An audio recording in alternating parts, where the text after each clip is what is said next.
Hi dear friend, फिर आपके सामने लेकर आ गए हैं कुछ और क्वेश्चंस। और वो क्वेश्चंस जो हैं रिलेटेड किसको कर रहे हैं, पॉट एंड सीपीएम जो सब्जेक्ट है, ठीक है, उस सब्जेक्ट से रिलेटेड ये एमसीक्यू वीडियोज है। और जिसके चैप्टर नंबर 5 है, और चैप्टर नंबर 5 जो है वो क्या है, क्रैशिंग। ठीक है, क्रैशिंग से रिलेटेड समझेंगे कि क्रैशिंग है क्या। ठीक है, तो क्रैशिंग से रिलेटेड जो क्वेश्चंस है उसको हम देख लेते हैं। देखिए यहाँ पे पहला क्वेश्चन 1995 में पूछा हुआ है। 1995 से लेके हम क्वेश्चंस करते हैं आपके 2018 तक, मतलब 2018 और ये 5 to 25 ईयर्स के अप्रोक्सीमेट में भी, मतलब इतना है 22-23 ईयर्स की क्वेश्चंस को हम कर रहे हैं। तो देखिए यहाँ पे क्वेश्चन क्या पूछा था। क्वेश्चन ये बोला कि 3 activity implementable in parallel have the following time cost relationship for direct cost component in each. ठीक है, यहाँ पर activity A, activity B, activity C दिया हुआ है। The feasible range of total direct cost component for the 3 activity together, मतलब range बोला है, फीजिबल रेंज की बात किया है। तो रेंज में आपको मैं बता दूं, देखो यहाँ पर जो पॉइंट बोल रहा है ना उससे रिलेटेड मैं बता रहा हूं। सबसे पहले क्या करो ना, यहाँ पर जो feasible range total direct cost की बात किया है, तो डायरेक्ट कॉस्ट कौन सा है, ये है। तो पहले वाले का सभी ऐड कर दो, फिर दूसरे वाले का सभी ऐड कर दो, ठीक है, फिर तीसरा वाला। देखिए तीसरा वाले में क्या है, यहां पर ये है, यहां पर ये है, यहां पर ये है, सॉरी ये है।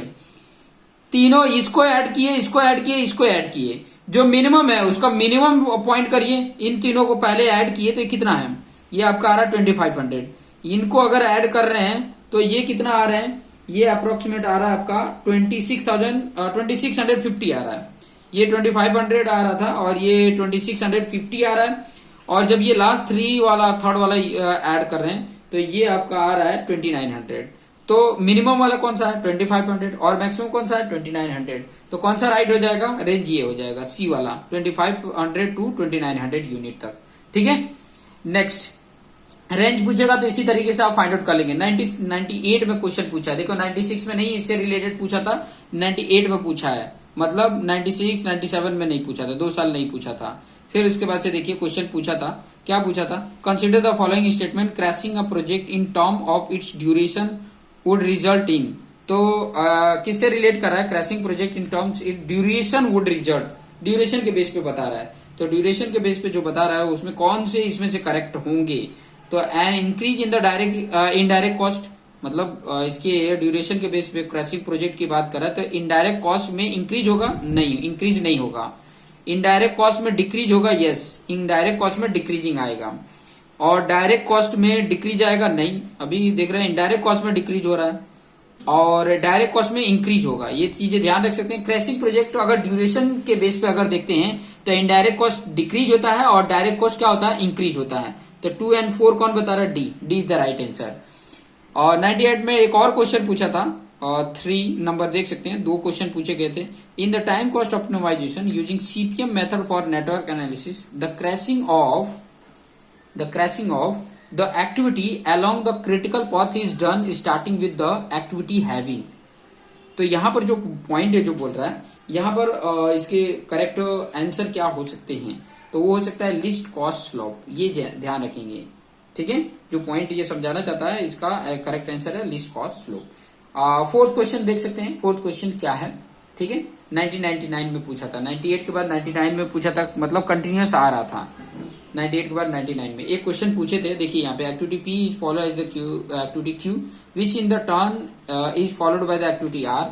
The direct cost of these activity in relation to be choice of feasible duration table in the following. यहाँ पे दिया हुआ है, ठीक है, ड्यूरेशन इन डेज दिया हुआ है, एक्टिविटी पी का, एक्टिविटी क्यू का, एक्टिविटी आर का, और डायरेक्ट कॉस्ट भी उसका। और यहाँ पर देख सकते हैं 1000 का सिंबल दिया, मतलब 12,000, 14,000, ये इस तरीके से दिया हो।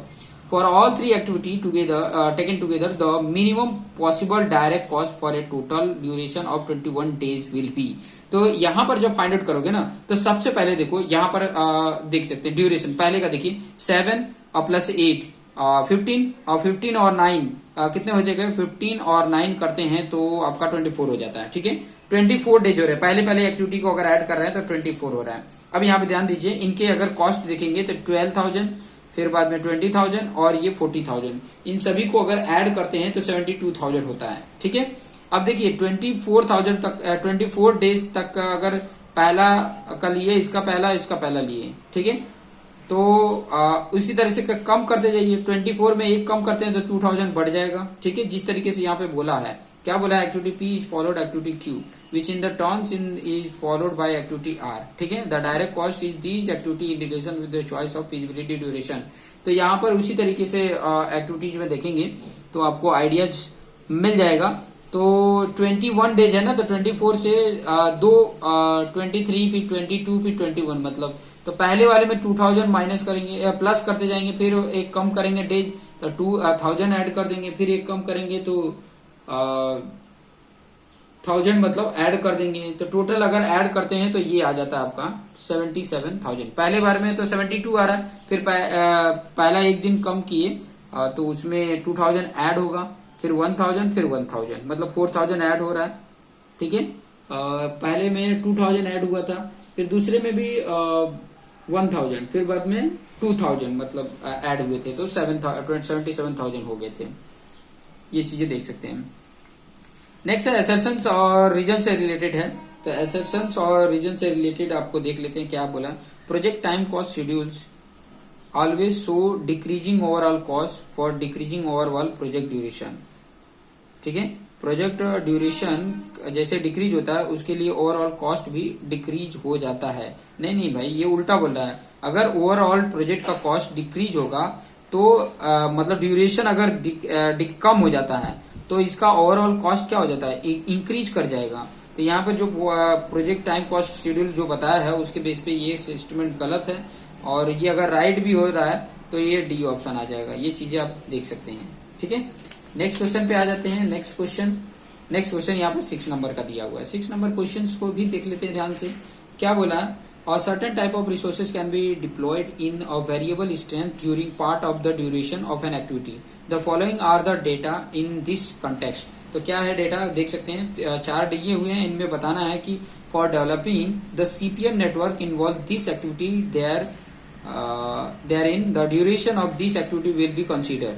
तो यहाँ पर ड्यूरेशन कौन सा होगा इसमें, तो यहाँ पर जो बोल रहा है 6 week duration with 10 unit of the resources in which week. यहाँ पे पहला पॉइंट तो ये बोला है कि 6 weeks duration with 10 unit of resources in which week. सभी वीक में 10 यूनिट 6 वीक ड्यूरेशन अगर रहता है तो 10 यूनिट के साथ ये रिसोर्सेज ईच वीक में होता है। फिर दूसरा बोला है कि 4 वीक ड्यूरेशन 7 यूनिट की बात कर रहा है। 5 वीक के लिए ड्यूरेशन 5 यूनिट की बात कर रहा है। फिर 8 week duration 7 unit in each week. 4 week duration 7 unit and follow 3 week duration in 10 unit each की बात कर रहा है। यहाँ पे जो पॉइंट मैं बता रहा था वहाँ पे ये पॉइंट बोल रहा है। तो यहाँ पे पहले का अगर देखेंगे, पहले की जो अगर बात कर रहे हैं तो इसका अगर टाइम निकालेंगे तो इसका अगर टाइम तो 6 वीक का निकाले तो 6 इंटू 10 हो जाएगा। इसके लिए 6 इंटू 10 हो गया 60। और इसके लिए अगर देखते हैं तो यहाँ पर जो आ रहा है 4 + 5 9 वीक हो जाएगा। देखिए यहाँ पर 4 है, यहाँ पे 5 वीक है, तो ये 9 वीक हो गया। और इनको अगर 4 का 7 से और 5 का 5 के साथ करते हैं तो 4 इंटू 7 प्लस 5 इंटू 5 करते हैं तो 4 7 जा 28 और 25, तो ये कितना हो जाता है 53 हो जाता है। 9 वीक के लिए 53, 9 वीक के लिए 53, यहाँ पे 6 वीक के लिए 60। यहाँ पे 8 वीक ड्यूरेशन है, 7 यूनिट है तो 8 इंटू 7 56 हो गया। फिर उसके बाद से 4 वीक ड्यूरेशन 7 एंड 3 वीक, तो 4 और 3 ये 7 के लिए है तो 4 इंटू 7 हो जाएगा और प्लस 3 इंटू 10 हो जाएगा। तो 4 से 28 और 3 30, ये कितना हो जाएगा 68 हो गया, 58 हो जाएगा। 28 और 30 58 हो गया। तो यहाँ पर आप देख सकते हैं कि आप काउंटिंग करेंगे तो ये 6 के लिए 60 और यहाँ पे ये आ रहा था 9 के लिए आपका आ रहा था कितना 53 आ रहा था 53 और यहाँ पे 58 और यहाँ पे 50। तो लिस्ट की बात किया है, यहाँ पर जो बात किया है यहाँ पे लिस्ट की बात किया है, तो लिस्ट कौन होगा 9 वीक वाला होगा। यहाँ पे जो 9 वीक वाला हो जाएगा, ठीक है। कम है कौन सा यूनिट 9 वीक वाला, ये चीजें आ जाता है करेक्ट आंसर। नेक्स्ट क्वेश्चन देख लेते हैं 7th वाला नंबर, बहुत ही इंपॉर्टेंट फॉर्मूला है, ये चीजें ध्यान सकते हैं। In the time cost analysis the cost slope is defined as, the cost slope define किया जाता है। तो इसका जो करेक्ट ऑप्शन है वो ये है, ये फॉर्मूला आप याद कर लेंगे। Crash cost minus normal cost upon normal time minus crash time, ये चीजें ध्यान में रखेंगे।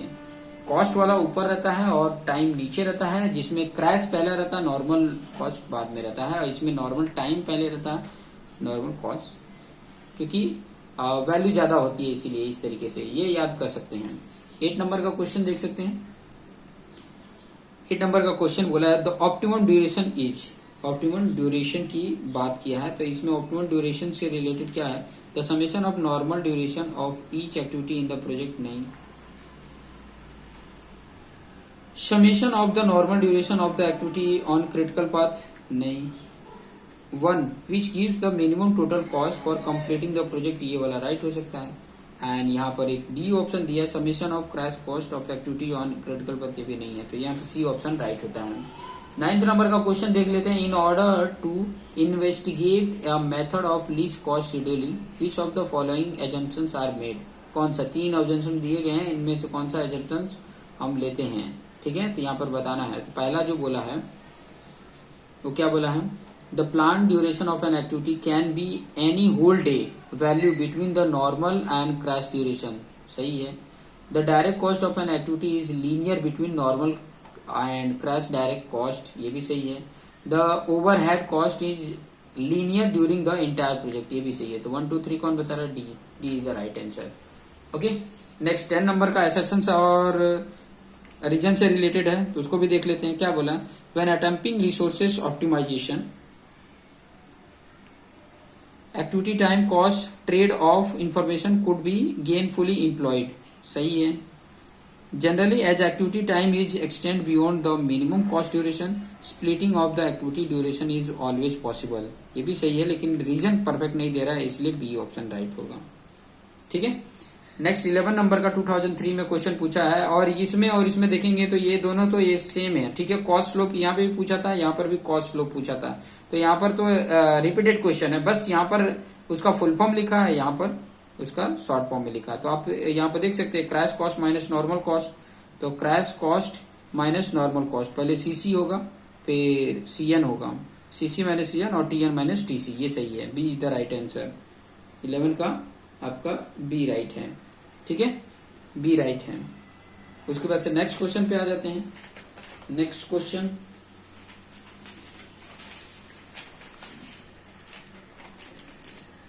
ये, ठीक है, मैच द फॉलोइंग वाला है नेक्स्ट क्वेश्चन, ठीक है। 12 नंबर का है जो नेक्स्ट क्वेश्चन है। ये क्वेश्चंस आप ट्राई करना, ये क्वेश्चंस का आप जवाब, ये आपके लिए बहुत इंपॉर्टेंट है, ये क्वेश्चन का जवाब आप मुझे बताना, ठीक है। ABCD में कौन सा करेक्ट ऑप्शन होगा, ये चीजें आप मुझे बताना, ठीक है। ये क्वेश्चन आपके लिए होमवर्क रखते हैं। आगे के क्वेश्चंस आपको बहुत जल्दी ही नेक्स्ट पार्ट में लेकर आएंगे, ठीक है, क्योंकि अपने पास जो क्वेश्चंस है ना अभी वो ऑलमोस्ट 25 ही है, तो 12 क्वेश्चन तो अप्रोक्सीमेट हो गया है, 13 क्वेश्चन नेक्स्ट वीडियो में आपको बता देंगे। तो अभी के लिए इतना ही रखते हैं, देखते रहिए और अपने आप को बेस्ट बनाते रहिए। Thank you.